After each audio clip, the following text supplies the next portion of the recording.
Millions of men previously fell in love with Lynda Carter because of her captivating blue eyes and timeless smile. However, she was never able to discover someone who genuinely cared about the person beneath the beauty. She once gave up parts of herself to cling to a marriage that was merely a formality and loved with all of her heart. She famously remarked, "I lived in a beautiful castle, but it had no windows, no way out," referring to both short-lived romantic relationships and a scarred marriage. If you want to see the darker side of a national symbol, don't miss this video. Mr. Hoffman, you ought to have stayed with the innocuous toys that you were most adept at. On July 24th, 1951, Lynda Jean Carter was born in Phoenix, Arizona. An uncommon beauty quietly emerged in a sun-drenched desert country. The young girl, whose ancestry had Mexican, Irish, and American elements, had a face that was both beautiful and delicate. The music was so beautiful that it was difficult for anyone to turn away. Lynda was passionate about the arts and music from a young age. She always wanted to be in the spotlight and played at small clubs with rock bands. But in 1972, she entered the Miss World USA pageant practically on a whim, which marked a significant turning point in her life. Carter was not well known on the catwalk or in modeling circles at the time.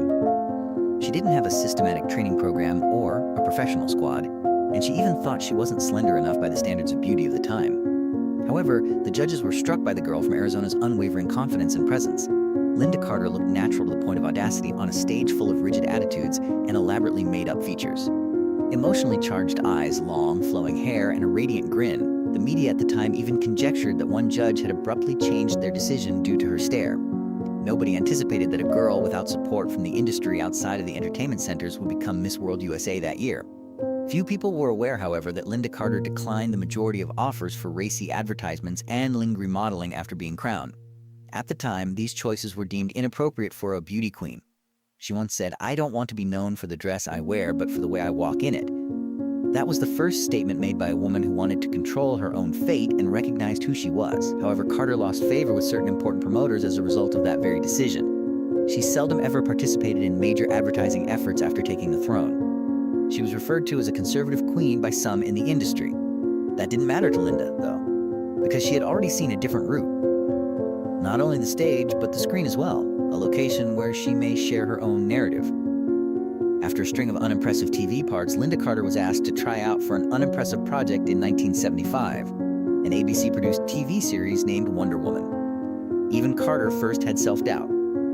Hollywood still viewed her as a smiling beauty queen rather than a serious artist, and she had never acted in action scenes and lacked professional training. But Lynda Carter did more than just play Wonder Woman as she donned on the outfit, complete with crown, silver bracelets, and power belt. She developed into the powerful, self-reliant, seductive, and unbeatable lady that the world had been waiting for. Lynda Carter became an overnight sensation after just one show. Her name was all over the place. Adult males hung her posters on their walls, and young girls begged their parents for red capes. However, it was also at that point that Carter started to sense a shadow looming over the remainder of her life. Hollywood has never been kind to women, even less so to those with excessive brightness. She was not regarded as a complex performer by directors, producers, or even other actors.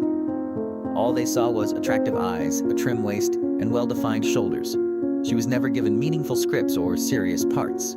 All they wanted was for Lynda to continue being Wonder Woman. "I know I wasn't chosen for my acting skills," she once said in a rare interview.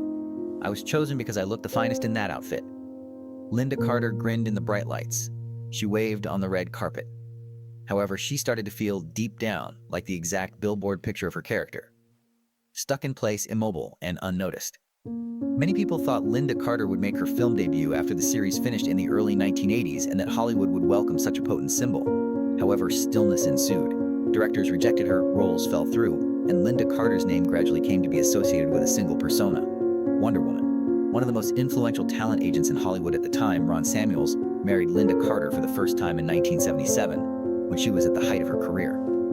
It was praised by the media as a golden match between a seasoned business tycoon and a budding celebrity.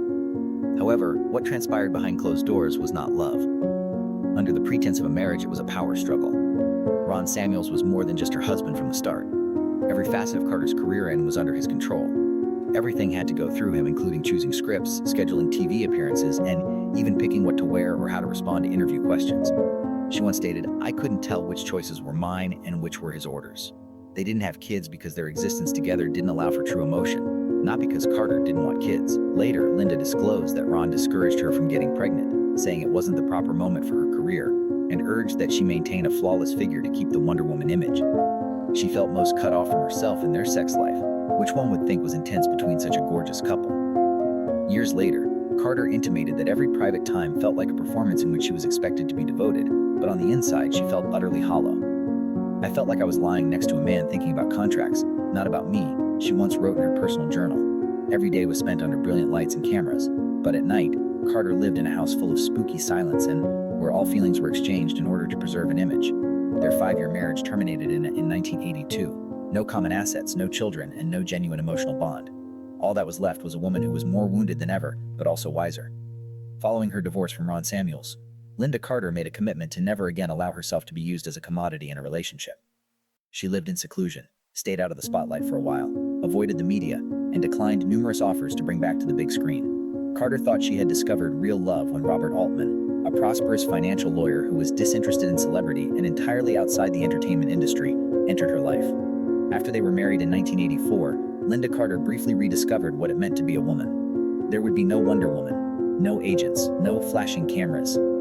Just a house, a man who didn't require her to shine, and kids growing up day by day. Peace, however, was short-lived. Robert Altman was involved in a significant financial scandal involving money laundering and dubious foreign transactions in the 2002 collapse of Riggs Bank, which was the subject of a federal inquiry. The media flocked in. Friends vanished. Wonder Woman, now fighting for whom, was the headline. Lynda Carter did not flee while her husband was in danger of going to jail.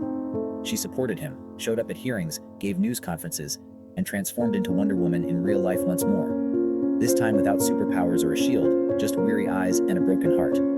According to close sources, she sobbed repeatedly in the restroom until she needed to be admitted to the hospital due to dehydration. Outside, however, she continued to wear lipstick, smile, and tell the media, "My husband is a good man. I have faith in him." However, that belief came at a price. Lynda Carter fell into a severe depression during that time. She began drinking. First 1 glass to help her go asleep, and then 3 to help her forget. She lost touch with her kids, stopped attending public gatherings, and she couldn't even recall the last time she had actually laughed. She didn't acknowledge, "I love Robert, but I lost myself trying to hold on to him," until she decided to go to treatment in 2008. Many were stunned by that statement. Because Lynda Carter's profession, identity, and a portion of her soul were sacrificed in her second marriage, despite the fact that it was based on true love. On screen, Lynda Carter was more than just Wonder Woman. In real life, she was Wonder Woman, a woman who loved unconditionally, made unconditional sacrifices, and fell in silence more times than anyone knew before rising again with her dignity intact. Lynda Carter never gave up on herself. She started out as an Arizona kid who entered a beauty pageant out of instinct, went on to become a beauty legend stuck in the spotlight, and eventually became a wife and mother who secretly battled through controversy, loneliness, and depression. She wasn't a flawless woman, but that's precisely why she became a timeless icon for everyone who's ever experienced hurt, felt lost, or thought they weren't deserving of love. Remember to hit the notification bell and subscribe if this tale touched you in any way, because there are a lot more actual lives that are just waiting to be respectfully and deeply empathetically shared.